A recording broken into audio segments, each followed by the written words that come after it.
Okay, so hopefully everyone has seen the Pythagorean formula at some point. So if I give you a triangle, which the correct way to draw it is of course oriented this way. And so if this is A, and this is B, and this is C, then Pythagoras is A squared plus B squared equals C squared. So this is a chance to plug for Williams College. I believe we're the only college to have graduated somebody who went on to both become the President of the United States of America and come up with an original proof of the Pythagorean theorem. His proof is very similar to a trapezoidal proof, but hey, he's credited with it. We are very proud of that fact. So that said, I don't really like his proof of the Pythagorean. I don't really think it's that illuminating. So how many of you have seen a proof of the Pythagorean formula? Okay. How many of you could still prove the Pythagorean formula if you had to? If I start coughing and have to. Okay. Most of us do not remember the proof. And so one of the things I always get from my students is, why do we have to prove things? And so proofs, it's the bread and butter, it's the language of mathematicians. Things are not true because I have a fancy degree or someone is paying my salary.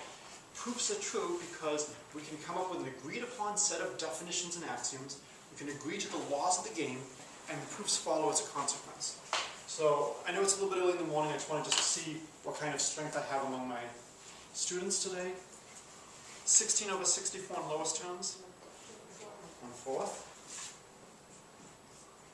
I'll give you a harder one, 19 over 95.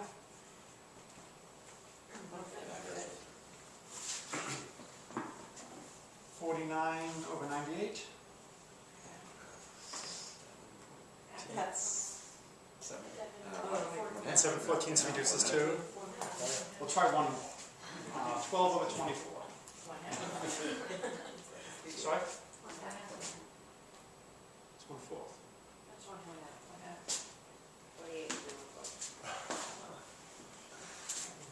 No, it's 1/4, right? Or is it just me right now? Maybe I'm the one who needs more sleep. You need more sleep. You need more sleep. Alright, let me check my work. 16 over 64, cancel the 6s, I get 1/4. 19 over 95, cancel the 9s, I get 1/5. 49 over 98, cancel the 9s, I get 1/4, which reduces to 1. Yeah, so this should just be 1/4, right? So I love doing this in my classes. Just because you see a pattern doesn't mean the pattern will persist. Things that seem clear, things that seem obvious, need proofs. And this is one of the reasons why I don't like exam questions where it's just to state the answer. I know this is sadly being recorded. I won't mention names, I will just say somebody I was and am currently married to taught our son when he was very young, Cam, raise your head. She was so proud that she taught Cameron where his head was, and I went, Cam, where's your belly? And so he was trained that when he gets where's your, and so he could get certain questions right, but he would get other related questions wrong. And so I think it's really important that people show work, that people understand why things are being done. If anybody ever notices the red light going on and it's not recording, please let me know. These cameras often have issues. But so I like an example like this as a motivation as to why do we need proofs. This is hopefully something that everybody will laugh over, but there are more complicated things that appear to be true and then later fail. And the whole idea of proofs, this whole idea of rigor, is to try to get students to the point where you will not make mistakes like this, that you will not make an incorrect inference as to how the future will be. Alright, so what I want to do, let's get a bit of erasing, is do one of the standard proofs of the Pythagorean formula. I want to do one of the geometric ones, and then I want to show a different one. So this is probably my second favorite proof, and I learned this from my physics professor, Frank Firk, my first year. So imagine here's B and here's A. And what I'm going to do is I'm going to make a big square. Tilted square? Yes. Yeah, they went to the Super Bowl and drank a little bit too much. And so, imagine that this is beautifully drawn, and all the angles are right angles, all the sides are really B plus A. And so what I'm going to do is I'm going to make 4 triangles.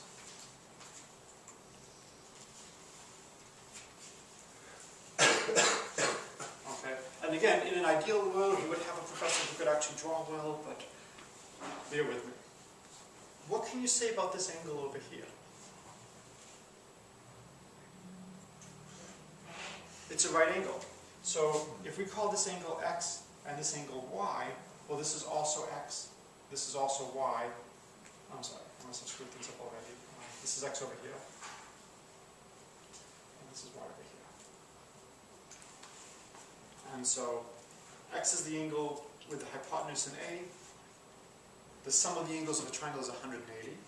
Sum of an angles on a straight line is 180. So if this is x and y, well, we know x plus y plus 90 equals 180. This has to equal 180. This must be 90 degrees. So if you just apply the same argument 4 times, you get that that has to be a square. And in fact, not only is it a square, but it's a square whose sides are C. Well, now we can just calculate what is the area of the big square 2 different ways. And the Pythagorean formula, okay, why do we care about this? Well, it allows us to talk about distances. So I know some of you talked about applications. The problem is that I'm about to tell you is probably made up, but it's a fun example. As a Bostonian, I hate New York City. I hate the Yankees with a passion. I hate the Giants. But I have to admit there's one thing New York City does better than Boston. I'm sorry, no, I won't give them food. I'm from New York, so. I won't give them food. I won't give them food. Manhattan in particular is very good about this. The road. The roads. The streets. Manhattan is a beautiful grid. It's very easy to describe where you are. Here the street I was walking on, I think curved 90 degrees while I was walking on it this morning from the hotel. The Boston streets are a nightmare. You use Pythagoras to measure distance. If I want to know what is the straight line distance between 2 points, the Pythagorean formula gives you the square of the distance. So the following is almost surely a made-up case. Somebody was caught selling drugs near a school. And the penalty for selling drugs is more if you're within 1,000 feet of the school. And so the question was he within 1,000 feet of the school? If you measure using Pythagoras, or as the bird flies, he was. If you measure by the streets and how you would walk, he was actually outside of 1,000 feet. And so the question was, do you prosecute him under being extremely close to the school? Again, probably not a real court case, but it was, it was a fun, amusing anecdote to read. This is one of the reasons why we care about Pythagoras. It allows us to measure distances. And what's nice is I could do this in 3 dimensions as well. If I have 2 points in 3-dimensional space, I can still draw a pretend triangle between them. And so this is the fundamental to our notion. The proof of this that I'm about to give, not only is it proving a good result, but it's illustrating one of the great principles in mathematics. Do something 2 different ways. And if you do it 2 different ways, you've got to get the same answer. So can somebody give me one way to calculate the area of what's supposed to be a square here, the giant square? A plus B squared. A plus b squared. So a plus b squared is the area of giant square. But there's another way to calculate the area of the giant square. How else would we calculate the area of giant square? 1/2 a times b times 4. 1/2 ab times 4 Plus C squared. plus c squared. And so what we're using here is the area of a triangle is 1/2 base times height. So if you don't know that, what you have to do is you have to draw a rectangle and cut it in half, and then basically argue these 2 triangles are the same. They have to have half the area of the total rectangle. Well, now if we expand, we get a squared plus 2ab plus b squared is 2ab plus c squared. Or we can cancel the 2ab's, and there's the proof of Pythagoras. And so the notation we often use in mathematics is we draw in a filled square, we write QED to just indicate we've reached the end of a proof. So this is a nice proof of Pythagoras. I find that this is pretty easy to explain. You need to know a little bit about what is a right angle. You need to know a little bit about the sum of the angles of a triangle. We're making an assumption that as I move the triangle, I don't change its area.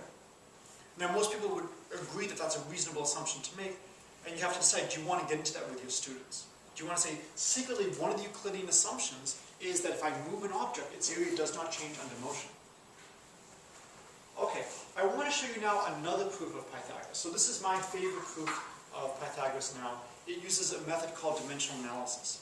This may be a bit much for some middle school students, but it would be interesting to see if you could find a way to make this work. It also becomes an interesting way to introduce the notion of a function.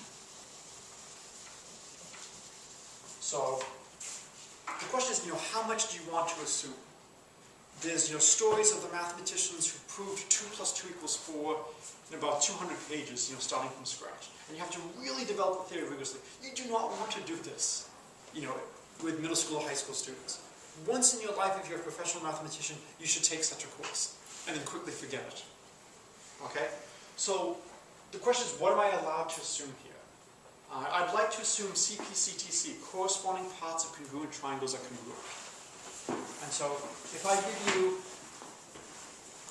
a triangle like this, and I have a small triangle like this, the ratio of this side to this side is the same as the ratio of this side to that side. So I'd like to assume that right now for what's going to follow. So imagine I give you a triangle like this. Let's call this angle x. So when I look at my triangle, the area of the triangle is going to be a function of a, b, c, and x. So the question is, how many of these numbers do I have to specify to figure out what the area of the triangle is? Assuming, as I'm giving you, it's a right triangle. Do I have to give you this angle here? No, why not? I'm sorry? It's 90 minus x. Yeah, it's 90 minus x. So once we know x, we already know this angle. This is 90 minus x. So there's no reason to give that. Do I need all 4 of these numbers to get the area of the triangle? How many of them do I need? 2. Once I specify a and b, the right angle has been formed. C is uniquely specified. Similarly, if I specify c and x, that tells me, I go here, I've got to drop down here, I've got to come up from here. There's only one place where they can meet in right angles. So if I give you c and x, that uniquely specifies the right triangle. So I should be able to get the area in terms of c and x. So I have some function area which is going to depend on c and x. The question is, how does it depend on c and x? So what I like about this is probably not the comfortable way you've seen the Pythagorean formula. And this is a chance for you to hopefully have some students wake up and try to figure out, how do you think it depends on c and x? If I double c, if I triple c, what do you think happens to the area of the triangle? Can we sniff out the c dependence? So if I double c, what happens to x? It lessens. Decrease. Yes. Well, I want to keep the triangle the same shape. So I go from something like this to now something like this. Nothing. Nothing. No. So if I just double c, if I just extend c and keep x like this, I can double c and keep x fixed. Oh, I see. What happens to a? Doubles. Doubles. What happens to b? Doubles. Doubles. So double c implies ab double. What does that do to the area? Quadruples. This is by 4. What if I triple c? Well, what happened if I triple c? A and b triple. And so what happens to the area? Yeah, we don't have a word for that. So the area goes up by 9. What is it? 9 tuples. 9 tuples? Triply triples? Triply, the students can make up a word. Triply triples. Right? So in general, if I increase the area by a factor of n, if I increase c by a factor of n, the area increases by n squared. So we have some idea of what this looks like. So area is going to look like c squared times some function of x. And if you want to prove this rigorously, you can use corresponding parts of congruent triangles are congruent. If I triple the hypotenuse, I've tripled the other sides, and then if you just think about the rectangle that it sits inside, the area increases by a factor of 9. So we're beginning to sniff out the relationship. Now, if you know trigonometry, if you know sines and cosines, you can figure out what f of x is. It's going to be something involving, the sine of x and the cosine of x, probably a factor of a half coming in. What I like about this method of proof is we don't need to figure out exactly what this is. So how many of you have taught geometry? Okay. I believe almost every good geometry proof has you drawing an auxiliary line at some point. And this is one of the hardest things for students to figure out. Where do I draw these damn lines? There's so many ways I can put things in. What's going to be useful? Well, what kind of triangles are we working with? Right. So I want to draw a line and create more right triangles. Can anybody tell me a way to draw a line and get more right triangles? Choosing Choosing hypotenuse. I'm sorry? From the right angles and hypotenuse. Yeah, from the right angles and the hypotenuse. Excellent. This is the best way to get additional right triangles. And so, I'm not really good at naming things. I actually have a computer program to help name my son. I will name this triangle 1 and this triangle 2. Okay? What can you tell me about triangles 1 and 2? There's a lot you can tell me. What kind of things do you notice? Well, I don't know if I know this just looking at it, Okay. but I know they're similar Okay. in proportion. So let's see if we can prove they're similar. So we have that this angle is 90 minus x, this angle is 90, so what must this angle be? So this angle must be x. So I'll put that in orange, because and if this is x and this is 90 minus x. So we do now see that these two triangles are similar. How would you coax that out of your students, though?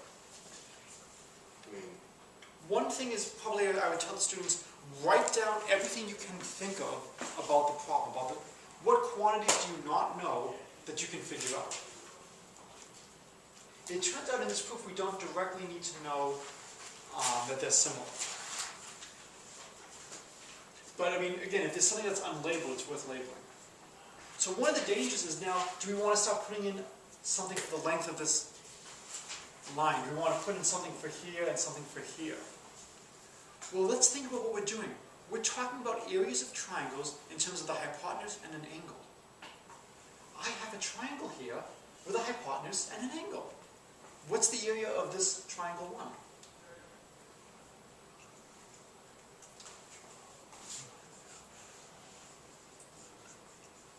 So what's the area of triangle 1?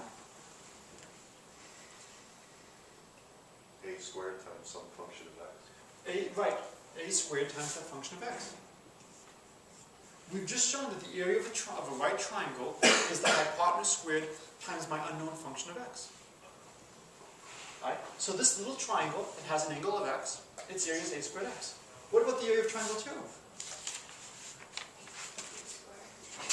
B squared times that same function of x. And now we're going to see something very similar to the first proof. The first proof, we took an object and we calculated its length, its area 2 different ways. We're going to do the same thing here. We're going to calculate the area of this big triangle 2 different ways. One way is itself, and the other way is triangle 1 plus triangle 2. So, area of big is area of 1 plus area of 2. So that's going to be c squared f of x equals a squared f of x plus b squared f of x. And now we're one step away from the proof. Now I'm a mathematician, not a physicist, not an engineer. So you're all warned. What would you like to do in your last step? And please justify it. Can you factor in f of x? Okay? And then what do you want to do? Just divide it by. Okay, so what do you have to say to be able to divide it? Can't be zero. It's not 0. So could f of x be 0? No. No. Wouldn't be a triangle. So then this gets into the definition, not a philosophical one, but what do you call a triangle? If I had the angle x being 0, do we still consider that a triangle? I would say no. And so I would say, since the area is greater than 0, f of x does not equal 0, you can divide, and therefore you get c squared is a squared plus b squared. And so that would be the proof of the first big result. That's a more functional analysis proof. So this uses this concept called dimensional analysis. And so, in terms of applications, why might we care about dimensional analysis? And so, let me just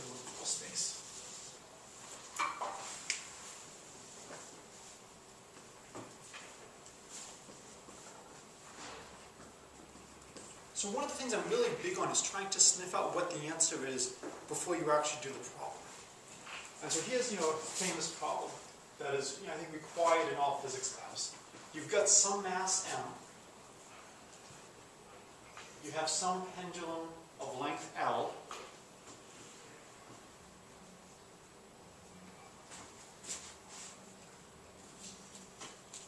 And you have maybe some initial angle theta. And then you release the pendulum, and the pendulum starts to swing.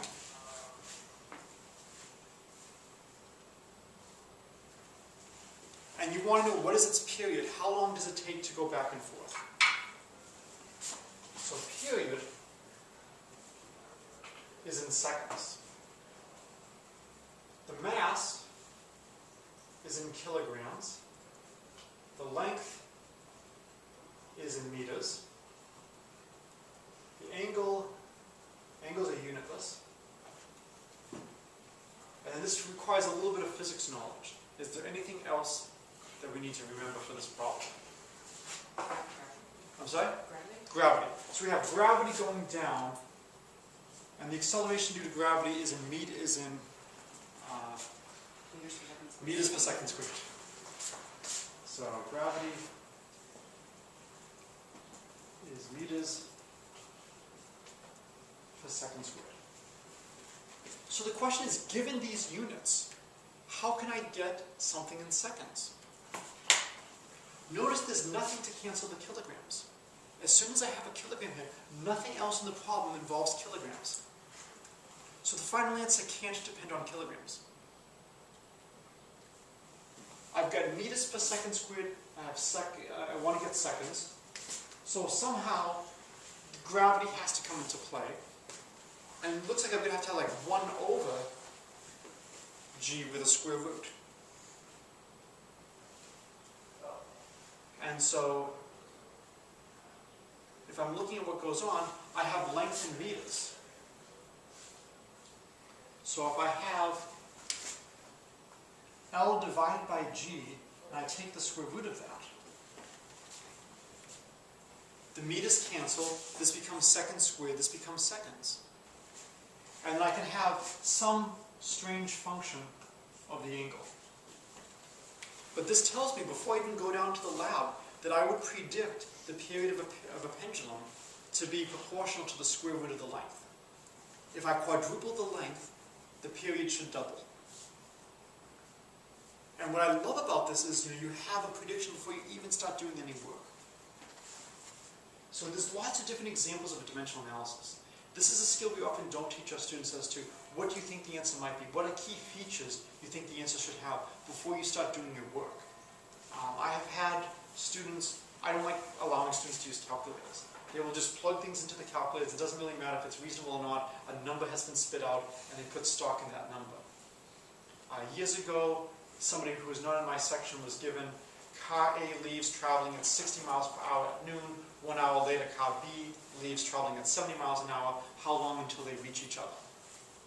And the really smart students noticed car B gains 10 miles an hour, and so they figured out how long it would take B to gain at 60 miles.